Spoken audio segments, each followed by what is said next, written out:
Bonjour à tous, rendez-vous ce mercredi sur l'hippodrome de Fontainebleau pour une nouvelle émission Quintet Flash. Et c'est un Quintet Plus qui va se disputer dans le prix de l'Aqueduc. C'est un handicap réservé aux chevaux âgés de 4 ans et plus. Ils vont évoluer sur la ligne droite. C'est le parcours des 1200 mètres. Alors on a affaire évidemment à la deuxième épreuve du handicap. La première épreuve n'ayant pas réuni assez de partants pour être support du Quintet Plus. Donc on a affaire à un lot d'un niveau moyen par rapport au quintet habituel évidemment, mais maintenant on va pouvoir, je pense, s'appuyer sur des bases assez solides dans cette épreuve. On a des chevaux quand même qui sont confirmés sur ce genre de distance. C'est un sport particulier évidemment, mais on va voir tout ça avec mon analyse.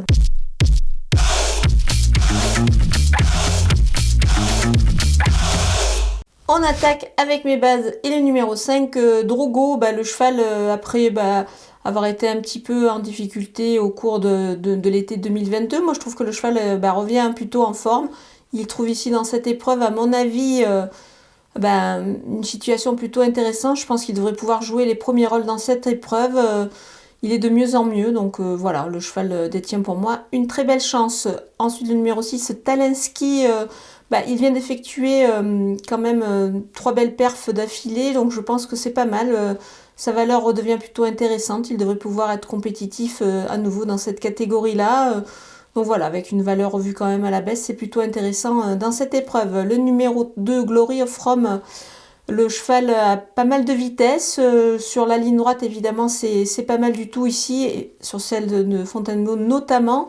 Donc voilà, cette valeur et sur cette distance, je pense que c'est vraiment une très belle chance. Les opposants avec le numéro 15, Sweet Damania, qui possède pas mal de choses pour elle dans cette épreuve, notamment un bon numéro de corde sur ce parcours en ligne droite. Je pense qu'elle est capable du coup de bien se comporter. Le numéro 14, Leaning Up, c'est une jument qui a gagné pas mal de courses et qui se montre plutôt son avantage dans les handicaps. Là, elle va être munie des œillères et en plus, c'est vraiment extra en ligne droite. Donc voilà, dans cette épreuve, ça me paraît plutôt pas mal avant le coup. Le numéro 3, Magic Sword, sur ce parcours, c'est également pas mal du tout ce cheval-là. Il devrait pouvoir réaliser une très très belle valeur, donc on va le retenir également assez haut.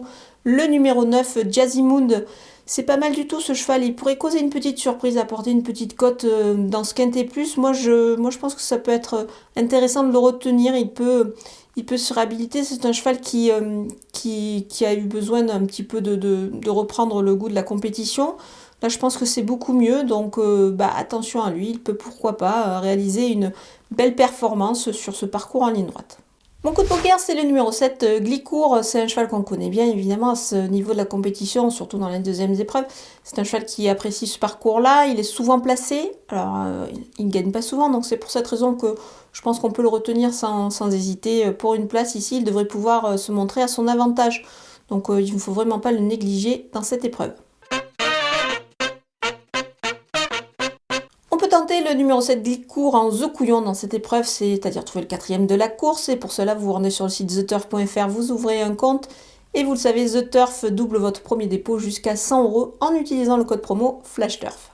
Les outsiders avec le numéro 13 Equilote. Dans cette épreuve, ça peut être pas mal du tout. Le cheval me paraît revenir pas mal du tout. Sur ce parcours en ligne droite, ça peut être intéressant pour lui d'évoluer. Il fait partie, à mon avis, des chances régulières. Évidemment, pour les places, le numéro 16, Good Friends, il peut aller loin, attention, c'est un cheval qu'on va certainement retrouver dans le groupe de tête. Il est capable du coup de conserver une belle place à l'arrivée. Le numéro 11, Big Freeze, il revient à une valeur un petit peu plus intéressante pour lui, donc c'est pour cette raison qu'il est capable de, pourquoi pas, se glisser aussi à l'arrivée de cette épreuve. Le numéro 4, Primo Violino, le cheval est capable de réaliser une performance intéressante également ici dans cette épreuve.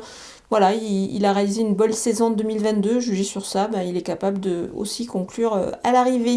Le numéro 10, Polyvate, c'est une petite rentrée, mais attention, on va quand même s'en méfier ici dans ce lot.